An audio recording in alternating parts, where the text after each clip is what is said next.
all the barriers we've left behind.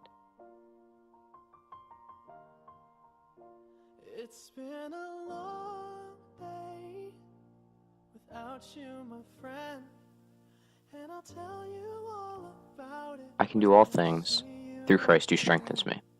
Philippians 4:13.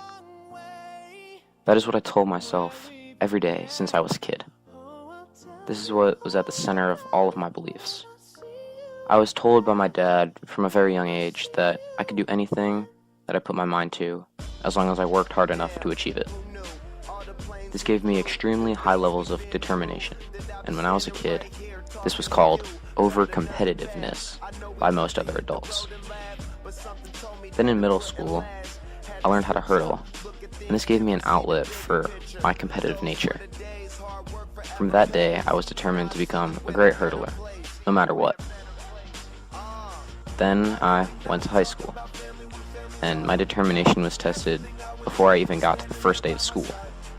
But in the process, I met someone who would be near to the center of my life at Hill for the next 4 years. The summer before my freshman year, I decided to get some one-on-one coaching with Mr. Yinger because I wasn't ready to be a high school level hurdler, and I knew it. I showed up at the track and he did the same soon after, and I could only guess what he was thinking when he saw me for the first time. But even though I didn't look the part, he worked with me and never gave up on me. To a lot of people in the team, I was just the short kid who did hurdles even though he wasn't that good at it. But not to Mr. Yinger, and you can bet not to me either.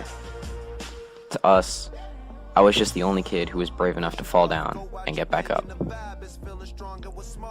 I've spent countless hours training to perfect every part of my craft since my freshman year, and Mr. Yinger has been there for almost all of them.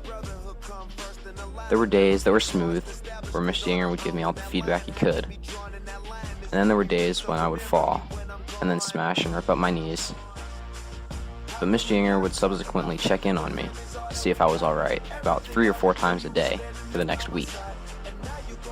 Every race I ran, he was the first person to congratulate me if I won, and pick me up if I lost.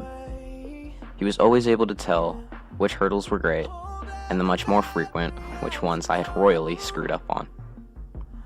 But nothing beat that feeling when he hugged me after my final race this indoor season. I know I would have been a wreck had I not realized I still had a full spring season to look forward to.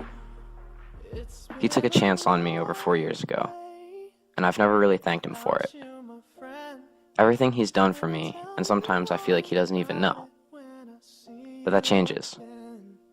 Mr. Yinger, if you ever see this, I just want to thank you for everything that you've done for me over the past 4 years.